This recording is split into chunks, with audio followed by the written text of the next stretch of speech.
직장 내 괴롭힘, 갑질 피해를 받았습니다. 원장은 그 교사와 다른 교사들 사이를 이간질하고 아동학대 허위 신고까지 하면서 학부모들과의 사이도 갈라놓았죠. 심각한 우울증까지 겪으며 다 포기하고 그만둘까 생각하기도 했던 이 교사는 다시 주먹을 불끈 쥐고 용기를 냈습니다. 작은 눈송이 같은 이 교사의 용기와 노력, 혼자라면 노가 없어졌겠지만 그에겐 함께해 눈덩이를 만들어준 다른 눈송이들이 있었습니다. 동료 교사들, 그리고 정의를 위해 불편함을 택한 학부모들, 직장갑질 119라는 민간 공익단체, 구르며 커지는 눈덩이 같은 효과가 발생해 드디어 원장의 전횡과 갑질로 부실해진 아이들의 급식, 교사들에 대한 부당한 괴롭힘과 불법적인 지시들을 확인한 시의회에서 결국 원장에 대한 위탁 해지를 요구했습니다. 원장은 해촉됐고 해당 어린이집은 사회서비스원의 위탁을 받아 운영되고 있습니다.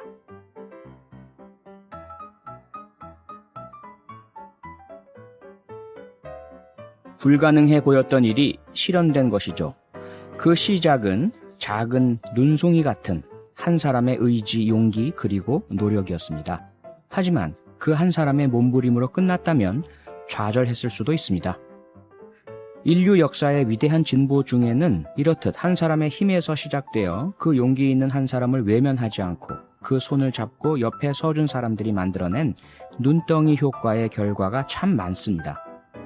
물론 여건이나 상황의 차이 등으로 주변에서 동참하지 않아서 언덕을 굴러 내려오며 점점 커지는 눈덩이가 되지 못하고 노가 없어지는 안타까운 용기와 도전, 희생도 무척 많습니다. 지금 이 순간에도 고군분투하는 우리 곁에 수많은 눈송이들에게 격려와 응원 드립니다. 벌써부터 눈이 그리워지는 오늘의 표정이었습니다. 함께 들으실 노래는 마야, 나를 외치다 입니다.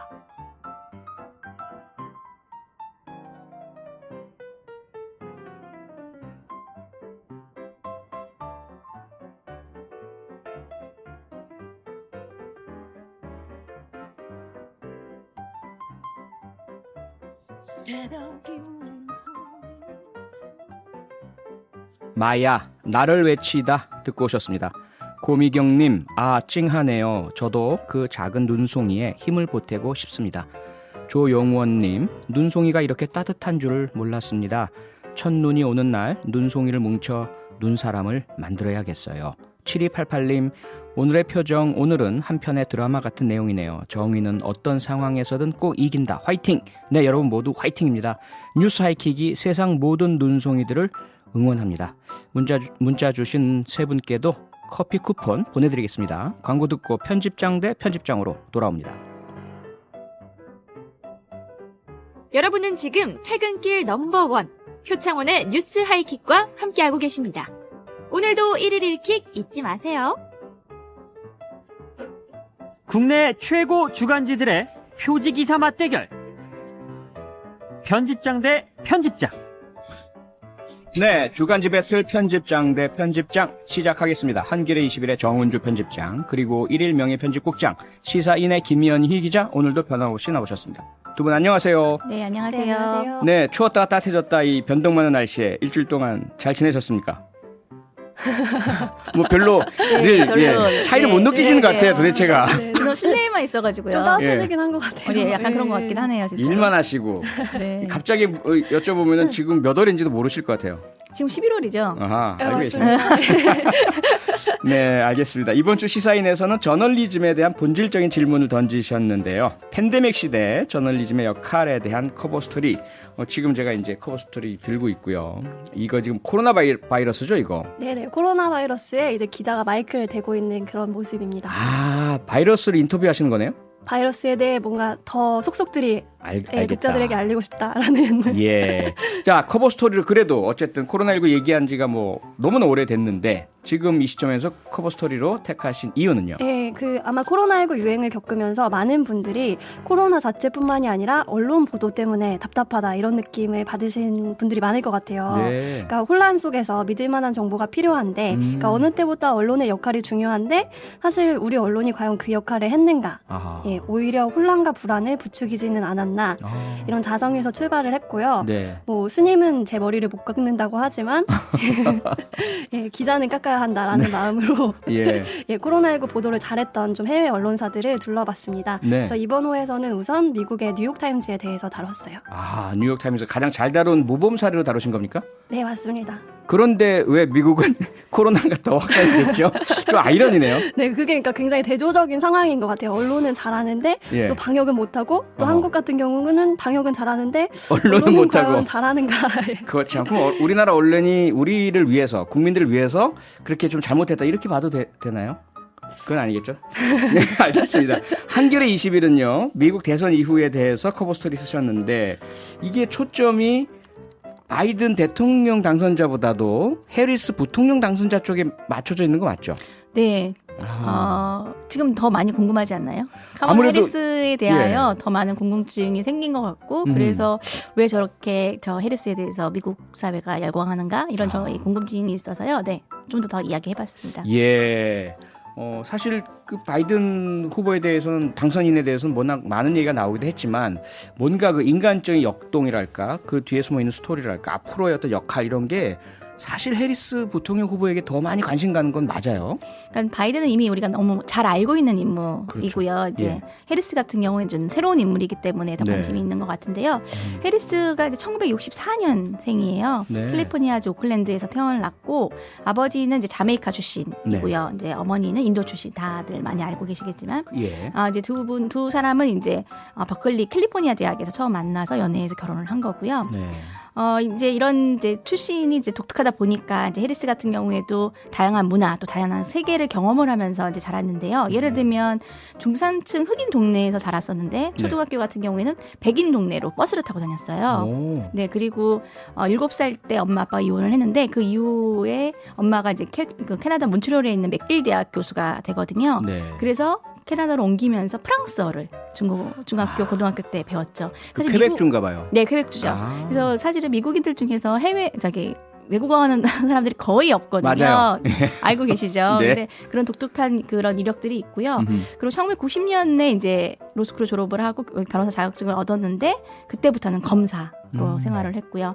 그래서 2004년도에 샌프란시스코 지방검사 선거에 출마를 했고 당선이 됐고 그 후부터는 계속해서 검사 생활하고 캘리포니아주 법무장관까지 했죠.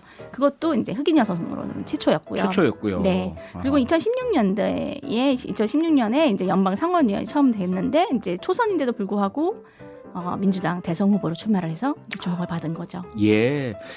상당히 뭐 영화 속에 나오는 인물 같은 그런 잠깐 간략하게 소개해 주셨는데도 아주 좀 드라마틱합니다. 뭐 얘기가 나왔으니까 일단 한겨레 20일 커버 스토리부터 쭉 살펴보자면 지난 7일이었죠.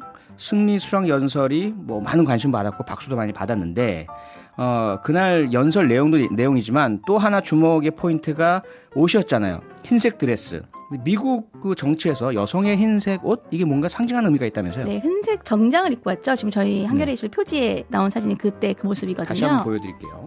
유튜브 보시는 네. 분들 위해서. 이게 이제 흰색 옷이 이제 미국 정치에서는 이제 온건하고 순수한 투쟁 이런 거를 상징한다고 합니다. 근데 예. 미국에서 이제 여성이 투표할 권리를 얻은 게 1920년이에요. 맞아요. 100년 된 해인데 올해가 100주년인데요. 예. 그 흑인 남성이 처음 투표권을 부여받은 게 1870년이거든요. 그러니까 사실 여성이 참정권을 얻는데 더 오랜 시간이 필요했던 거죠. 그러네요. 근데 당시 그런 투쟁을 할 때 여성들이 주로 흰 옷을 입었고 그래서 이제 이 흰 옷이 여성 인권, 참정권의 이제 상징이 된 거죠. 아하. 기억하실지 모르겠지만 이제 힐러리 클린턴이 2016년에 민주당 대통령 후보로 수락 연설을 할 때도 네. 예, 흰색 정장을 입었었습니다. 그랬었구나. 네, 그래서 해리스가 이제 이날 아까 말씀하신 것처럼 그 수락 연설이 굉장히 그 주목을 받았었는데 그때 표현한 게 이제 수세대에 걸쳐서 싸우고 희생해온 여성들이라고 이제 언급을 했잖아요. 이제 네. 이 흰 옷도 일종의 연대의 메시지로 입었다고 볼 수가 있는 거죠. 아하.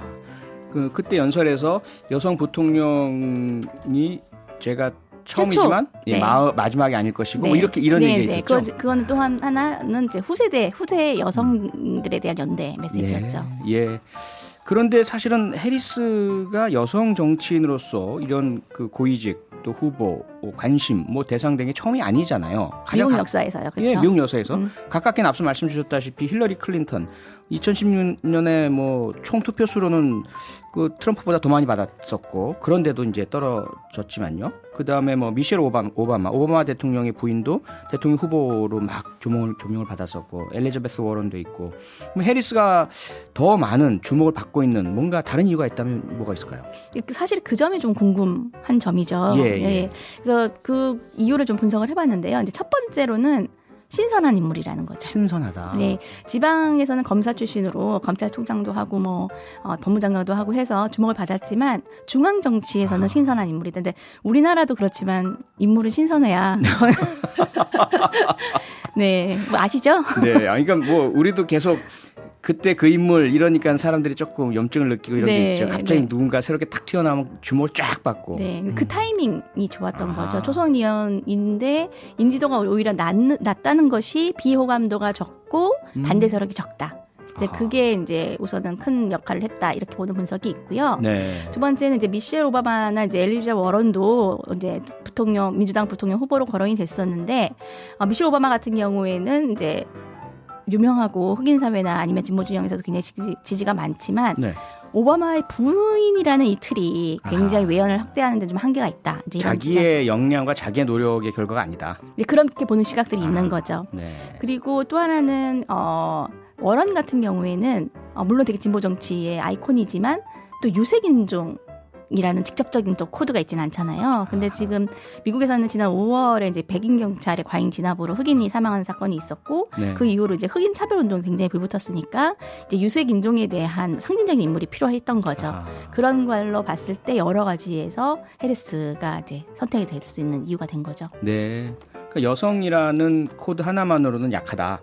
그래서 또 하나의 사회적 소수자이라는 그 유색인종이라는 것이 합쳐져서 거기다가 또 연방 무대에서는 처음 등장하는 신선한 새로운 인물이고 그리고 검찰 출신의 강한 이미지가 있고요. 여기다 또 강한 그런 네, 카리스마가 있는 인물이 카리스마가 거죠. 있고. 네. 자, 그러면 이러한 한겨레 21의 분석에 대해서 김현희 기자가 시사인의 날카로운 비판적인 의견 좀 주세요. 어떻게 생각하십니까?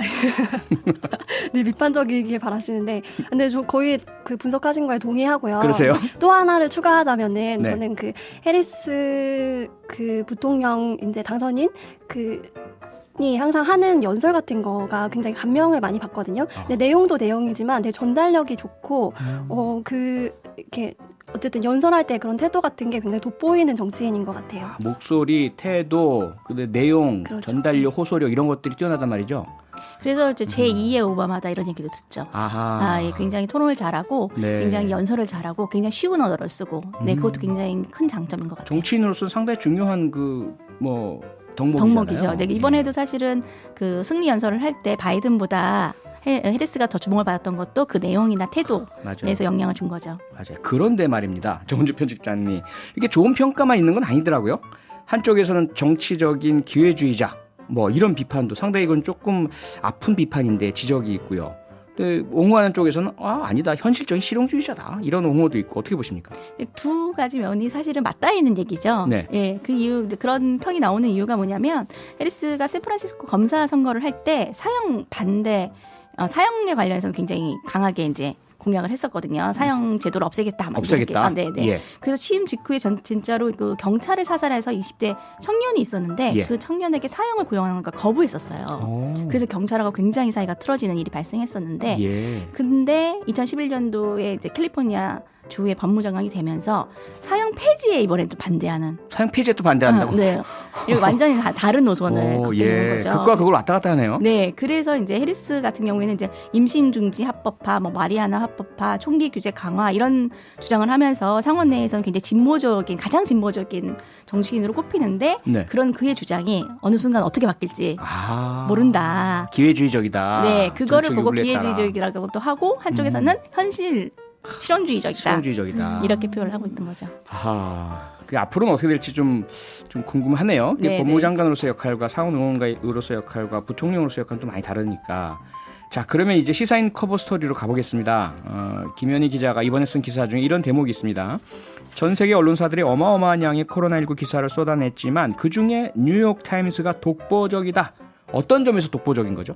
네, 일단 전 세계 언론 상황을 짧게 설명을 드리면은 네. 그러니까 상당히 고전하고 있거든요. 그러니까 경기가 안 좋아지면서 언론의 주 수입원인 광고 수입이 급감하고 있고, 맞아요. 광고 급감. 네네. 그리고 코로나19 기사를 뭐 다들 열심히 쓰고 있는데 기사를 써서 칭찬받는 경우는 거의 없잖아요. 그리고 굉장히 뼈아픈 댓글들도 많이 달리고요. 네. 그래서 제가 보기에는 실제로 오보도 적지 않게 냈다고 생각하거든요. 맞아요. 네, 뉴욕타임즈는 이런 추세들을 다 거꾸로 가고 있다고 보시면 되는데요. 우선 지난 2분기에 온라인 신규 구독자가 60만 명 넘게 늘었어요. 와, 유료 구독자요? 네네, 유료 구독자요. 엄청난 건데. 네, 이게 그 뉴욕타임즈 170년 역사상 최대 구독자 증가폭이라고 하거든요. 와. 네. 그러니까 뉴욕타임즈는 페이월이라고 해서 이제 10개 이상 기사를 보려면 유료 독자가 돼야 하는데 맞아요. 그 독자가 이렇게 늘어난 거고요. 네. 그러니까 이는 사실은 코로나19 보도를 잘한 덕분이라고밖에 할 수가 없는데요. 어허. 네, 그 믿을 만한 정보를 찾아서 헤매던 사람들이 이제 온라인에서 국경에 제약이 없이 뉴욕타임즈를 찾게 된 거고 그 사람들이 바라던 언론의 모습을 뉴욕타임즈에서 이제 찾게 된 거라고 볼 수 있습니다. 아니 그런데 그러한 모습은 모든 언론이 다 지향하는 거 아닙니까? 모든 언론이 다 코로나19 시대에 정확하고 제대로 된 그 보도를 내서 많은 구독자 확보하겠다. 그런데 뉴욕타임스만 그렇게 독보적으로 성공한 데는 뭔가 이유와 비결이 있지 않을까요? 네, 물론 여러 가지 요인이 있을 텐데 예. 제가 취재하면서 굉장히 인상 깊었던 일화를 하나 말씀드리면은 이번에 인터뷰했던 사람들 중에 도널드 맥닐이라는 기자가 있는데 네. 이분은 44년차 기자예요. 60세가 넘으신 기자분인데요. 네. 44년 기자 커리어 중에 20년 동안은 감염병 전문 기자로 활동을 했어요. 아. 네. 그래서 코로나에 앞서서 뭐 에이즈, 지카, 에볼라, 사스 등 감염병 유행을 취재해본 경험이 이미 굉장히 많이 두텁게 있으신 거예요. 20년 기간 동안 감염병이 주목받지 못했던 시기도 대단히 길었을 거 아니에요. 그때도 줄창 그냥 남들이 읽지 않는 감염병 기사를 계속 쓰고 취재하고 분석하고 공부하고 이랬단 말이에요. 그렇죠. 예, 미국인들은 관심이 없지만 가난한 나라의 어딘가를 괴롭히고 있는 감염병에 대해서 이분은 계속 썼고 뉴욕타임즈는 그 역할을 맡았던 거예요. 아하. 근데 이 기자가 하는 말이 2월 초에 이제 코로나19가 팬데믹이 될 것 같다라는 기사를 쓰려고 했을 때 그때 자기가 연락을 돌렸던 전문가가 12명이라고 말씀을 하시더라고요. 네. 근데 그 당시에 이제 한국 언론 상황을 제가 되짚어 보면은 사실 누가 감염병 전문가인지 그 전문가가 어디에 있는지 이거를 찾기도 바빴거든요. 저도 네. 마찬가지고요. 근데 이 이제 맥닐 기자는 이미 이 사안에 대해서 말해줄 적당한 전문가들을 10명도 넘게 알고 있었던 거죠. 어허. 그러니까 이런 실력과 경험이 어떻게 보면은 독보적인 기사를 만들어내는 건 아닌가 이렇게 생각이 됩니다. 그 뭐 당연한 건데요. 실력과 경험 그리고 뭐 인맥, 연락처, 전문가 풀의 확보. 그런데 그 이유 사실 그 긴 기간 동안을 버텨낼 수 있었던 건 뉴욕타임스라는 언론 회사에 상당한 그 신뢰와 지원 아니었겠나 싶은데. 네. 그 바탕 뉴욕타임스도 자선 봉사단체가 아니잖아요. 그렇죠. 이윤을 위해서 그때그때 필요한 것에 막 집중하고 싶었을 텐데 어떻게 이렇게 오랜 동안 특정 분야 전문 기자들을 계속 지원할 수 있었죠?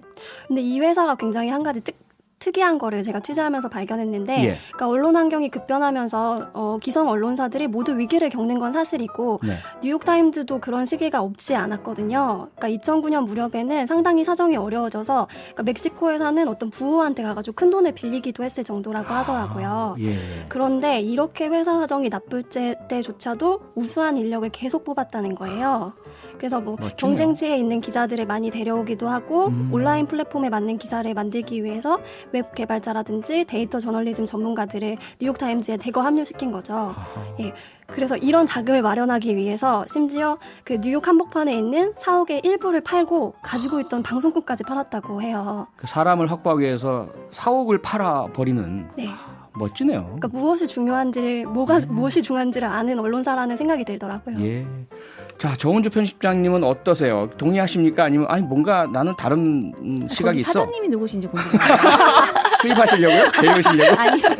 아니, 우선 사장님의 마인드가 예, 기자의 마인드보다 훨씬 앞선 사장님의 마인드가 되게 너무 궁금하고. 네, 그 네. 뉴욕타임즈는 굉장히 오랜 발행인 집안이 있잖아요. 옥스 네. 슐츠버거 가문이라고. 그러니까 그 사주 가문이 그러니까 이 언론사를 시장에 내놓지 않고 어쨌든 그 명맥을 유지하는 것도 한 가지 비결인 것 같아요. 착이 있네요. 그래서 우선 사장님을 존경하겠고요. 이게 굉장히 꿈 같은 일이에요. 한 분야에서 20년, 30년을 기자생활 한다는 건 되게 꿈 같은 일이고 저도 해외에 가면 깜짝 놀라는 게 네. 굉장히 되게 멋진 일이라고 생각하는데 그 머리가 희끗희끗한 그 분야의 올림픽만 이번이 10번째인 뭐 네, 이런 기자들이 오잖아요. 맞아요. 그런 기자들과 지금 올림픽은 태어나서 처음 와본 기자들과 경쟁을 해서 취재를 해서 보도를 하면 얼마나 그 격차가 크겠어요. 그게 결국은 이제 독자들이 다 그 격차를 다 수용하고 사실 손해를 보고 있는 거잖아요. 그래서 네. 그런 여러 가지 여건과 조건들이 굉장히 부럽고 그게 가능하게 한 그 상황이 너무 그러니까 한국어가 되게 거리가 있다 이런 생각이 드네요. 예. 시간이 거의 다 됐는데 마지막 이 질문 꼭 드려야 될 것 같아서 짧게 그래서 김현희 기자님 우리나라 언론에서 과연 무엇을 어떻게 해야만 제대로 된 언론 신뢰받는 언론이 될 수 있을까요? 이거 짧게 답하기는 참 어려운데. 다음 주에 답하는 걸로. 다음 주에 근데 그러니까 분명히 한국 언론이 양질의 기사를 쓸 수 없는 어떤 물리적인 제약들이 있다고 생각을 하는데 네. 그러니까 뉴욕타임즈가 하는 거 다 따라할 수 없죠. 근데 그럴 수 저는 없죠. 할 수 있는 것도 분명히 있다고 생각하거든요. 네. 그중에 하나가 뭐냐면은 뉴욕타임즈가 코로나19 초기에 뭘 했냐면 뉴스룸에 있는 부서간 업무를 아주 전격적으로 개편을 했어요. 근데 우리나라는 아직도 사실 그 출입처 시스템 아래에서 출입처. 예, 그 출입처 보건복지부 출입하는 기자들만 주로 이 코로나19 기사를 쓰고 있거든요. 맞아요. 그래서 각 언론사마다 있는 과학 전문 기자라고 하는 사람들조차도 코로나19 기사를 메인으로 쓰기 어려운 상황인 거죠. 받아쓰기밖에 안 되니까. 예, 그리고 또 이제 보건복지부 출입하는 기자들은 굉장히 과로에 시달리고 있는 거고요. 예. 이런 것부터 사실은 고쳐나갈 수 있지 않을까 하는 생각이 듭니다. 된다는 데는 동의하는데 고칠 수 있을지는 좀 더 두고 봐야 될 것 같고요. 좋은 편집장을 네. 시간이 거의 다 돼서 편집장 대 편집장 오늘은 여기까지 하겠습니다. 시사인 김현희 기자, 한겨레 21 정은주 편집장과 함께했습니다. 두 분 고맙습니다. 네, 감사합니다. 네, 감사합니다. 뉴스 하이킥의 하이라이트 민자영 리포터 날씨와 도로 상황 전해주세요. 네, 미세먼지가 많다 보니까 숨쉬기도 좀 답답한데요. 시야도 많이 답답해졌습니다. 오늘 밤부터 내일 오전 사이에도 수도권과 강원 영서 그리고 산지, 충청 북부에는 가시거리가 200m 이하까지 내려갈 정도로 짙은 안개가 예상되고요. 그 밖에 중부지방과 남부 내륙도 1km 미만의 안개가 끼는 곳 있겠으니까 교통안전 각별히 유의를 좀 하셔야겠습니다. 그리고 공항 쪽에서도 짙은 안개 때문에 이 운항에 차질이 예상됩니다. 사전에 운항 정보 반드시 확인해 두시고요. 내일도 미세먼지 농도는 높은 가운데 전국이 대체로 맑겠는데 다만 강원 영동 지방은 비구름이 살짝 지난다고 하니까 이 점은 참고해 두셔야겠습니다. 고속도로 위로 빠르게 정체가 정리됐습니다. 지금 정체가 길었던 서해안고속도로 서울 쪽은 비봉에서 용담터널 구간만 어렵고요. 경부고속도로는 수원을 앞두고 양방향이 모두 답답합니다. 중부고속도로는 하남 방면 진천 부근에 고장난 화물차 발생하면서 각계 위에서 처리 작업을 하고 있습니다. 지금까지 날씨와 교통정보 민자영이었습니다. 우리 이웃의 숨은 이야기를 전하는 미니 인터뷰 시간인데요. 오늘은 노래로 시작해 보겠습니다. 들어보시죠. 그래도 마스크는 껴줘 어렵죠 하루 종일 참고 또 참고 마스크를 껴봐도 바이러스는 멈추질 않고 내일도 어떠세요? 듣기만 해도 어깨가 들썩들썩 하시죠? 저도 그런데요. 이 노래는 현직 초등학교 교사가 직접 만들고 부른 마스크송인데요. 낮에는 학생들을 가르치고 퇴근 후에는 래퍼로 또 다른 인생을 살고 있는 경기 충현초등학교 이현지 선생님을 만나봅니다. 선생님 안녕하세요. 안녕하세요. 네, 요즘에 이른바 부캐가 유행이던데 이현지 선생님의 부캐는 래퍼인 거네요? 네, 그쵸. 아하, 그러면 래퍼들은 다 이렇게 활동하는 이름이 있잖아요. 무시무시한 이름도 있고 그렇던데. 런닝맨이요. 네. 예, 저는 달찌라는 이름으로 활동하고 있습니다. 달찌요? 네. 무슨 뜻입니까? 제가 보름달을 좋아해서요. 아. 제 이름이랑 달 이렇게 섞어봤어요. 아하, 이현지 선생님이 달찌다. 네. 래퍼로서는. 네, 아니 초등학교 선생님과 랩이라니 이거 상당히 신선한 조합인데 언제부터 랩을 시작하셨습니까? 저는 원래 랩 듣는 것만 좋아했는데 네. 교대에 이제 가서 동아리 이제 뭐 할까 하다가 랩 동아리 들어가서 시작하게 됐어요. 아하, 대학 때부터요? 네. 근데 실력이 뭐 대단하신데요? 상당히 오랜 동안 랩하신 분 같은데? 대학교 때 시작한 거니까 거의 10년 가까이 된 것 같아요. 10년 되셨구나. 네. 자, 그러면 교사의 길을 갈까, 래퍼의 길을 갈까 갈등하셨습니까? 사실 교대에서 만난 취미 활동이라 네. 선생님의 꿈을 래퍼가 이렇게 이겼던 적은 없는 것 같아요. 그렇습니까? 네, 선생님을 향한 강렬한 희망 꺾인 적이 없으시군요. 예, 뭐 처음엔 취미였다 이렇게 말씀을 하셨지만 네. 앨범을 이미 5개를 내셨다면서요. 근데 그렇게 된 네. 혹시 이유, 뭐 래퍼로서의 꿈이 사실 있었던 건 아닙니까? 아, 랩을 그렇게 좀 본격적으로 하게 된 건 사실 저희 반 친구들 덕분이었거든요. 아, 그냥 학생들. 이제 취미로만 하던 거였는데 아이들이 이제 유튜브에 한번 올려보지 않겠냐 제안을 해주고 또 경기도 교육청에서 덕분에 이제 연락도 받고 네. 이런저런 활동을 시작했던 것 같아요. 아하, 우리 학생들이 제작자네요, 그러니까. 그쵸? 네. 아니 그런데 초등학교 선생님들 엄청나게 바쁘시잖아요. 수업 준비하셔야 되죠, 학생들 지도해야 되죠, 상담하셔야 되죠. 언제 도대체 노래 만들고 녹음하시는 겁니까? 좀 활동하기 시작한 후로는 친구들은 거의 못 만났던 것 같아요. 주말을 거의 쏟아부어서 하고 있습니다. 친구들은 다 포기하시고 쫓아버리시고 모든 사생활은 이게 음반 제작에 쏟아부으셨다. 네. 아이고, 자 그러면 그동안 그렇게 심혈 기울여서 만드신 노래들 중에 대표곡이라면 어떤 것들이 있을까요? 대표곡은 저희 반 친구들이랑 만들었던 게 뭐 다시 만날 때 잔소리 이런 노래도 있고요. 네. 최근에는 이제 코로나 관련해서 손 씻기나 마스크송의 의미를 좀 전달하는 그런 노래도 만들어봤고, 아하. 제일 최근에 한 거는 코로나가 지나가기를 바라는 마음을 담아서 뭐 그날이 오면 이렇게 노래 만들어봤어요. 아, 그날이 오면이 원래 노래가 있잖아요. 근데 네, 맞아요. 선생님이 만드신 거는 코로나가 끝나고 난 이후에 네. 그날이 오면 희망이 많이 들어가 있을 것 같은데 혹시 실례가 안 된다면요. 아, 네. 이 말씀을 드리는 거는 꼭 하셔야 된다 이거죠. 예, 말씀하신 노래 중에 한 곡 우리 뉴스 하이킥 청취자들 위해서 짧게 부탁드리겠습니다. 네. 너무 떨리는데 그날이 오면 꼭 조금만 해보도록 하겠습니다. 네, 부탁드립니다.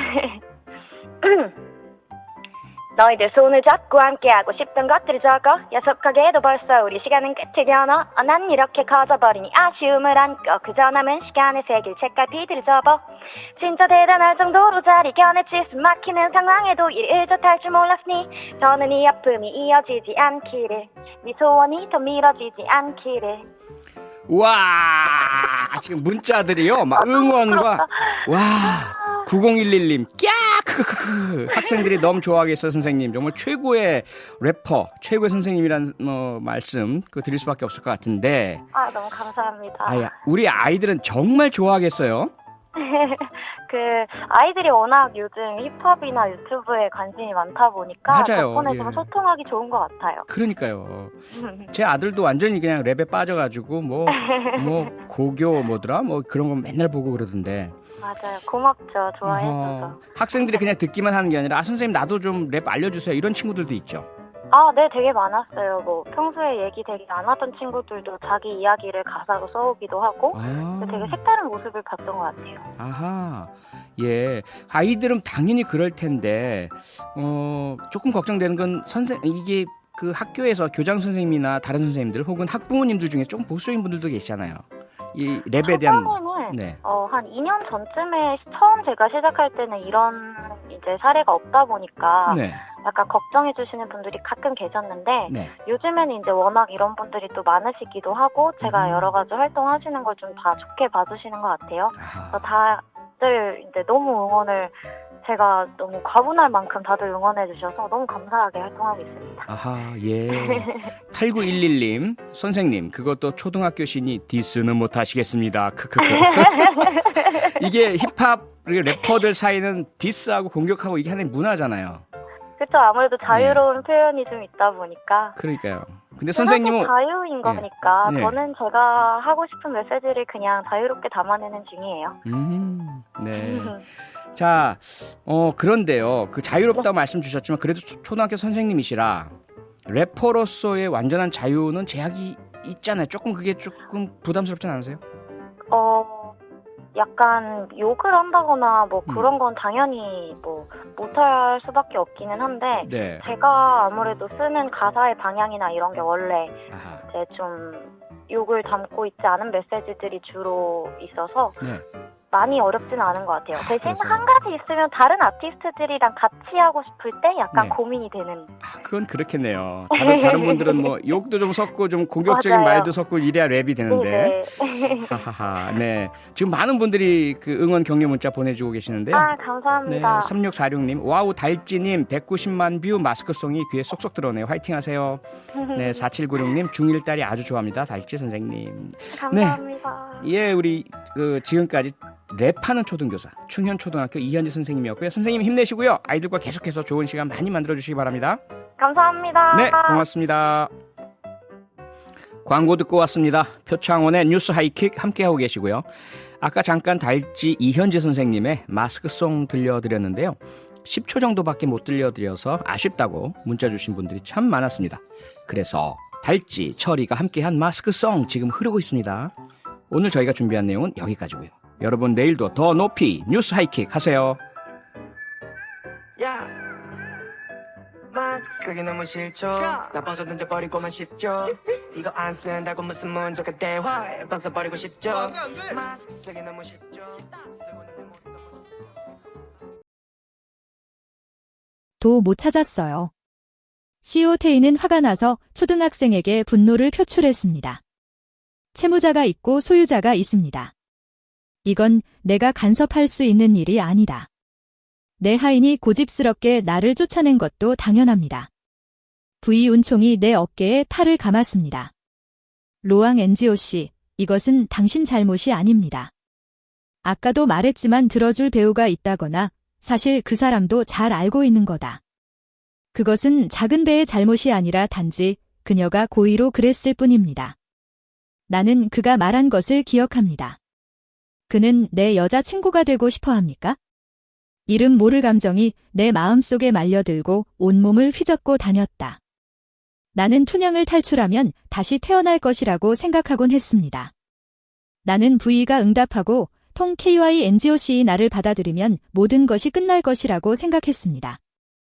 하지만 나이의 끝없는 고통은 어쩌면 폭풍전의 환상일지도 모른다. 인간은 조만간 과거의 실수에 대한 대가를 치러야 합니다. 낮은 목표. 그렇게. 저도요. 내 목소리가 막혔다. 미안해요. 그냥 사과해요. 그렇게 울면 모르겠어요. V 안투홍은 내 눈물을 닦아주기 위해 손을 뻗었습니다. 그는 눈을 내리깔고 마치 중생을 불쌍히 여기는 신처럼 보였다. 내 잘못이 아니니 사과할 필요도 없어.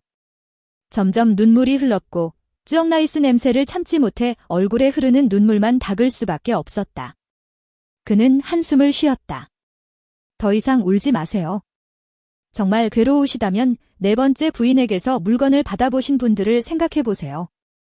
아니, 그런데 너무 오랜만이야. 단서는 아마도 사라졌을 것입니다. 지금. 그 순간 나는 춘향의 집에서 죽은 말이 생각났다. 몇 년 동안 가끔씩만 나타납니다. 월급쟁이가 아닙니다. 내가 고의로 그 사람을 절도로 경찰에 끌고 갔더니 그 사람이 3년형을 받았어요.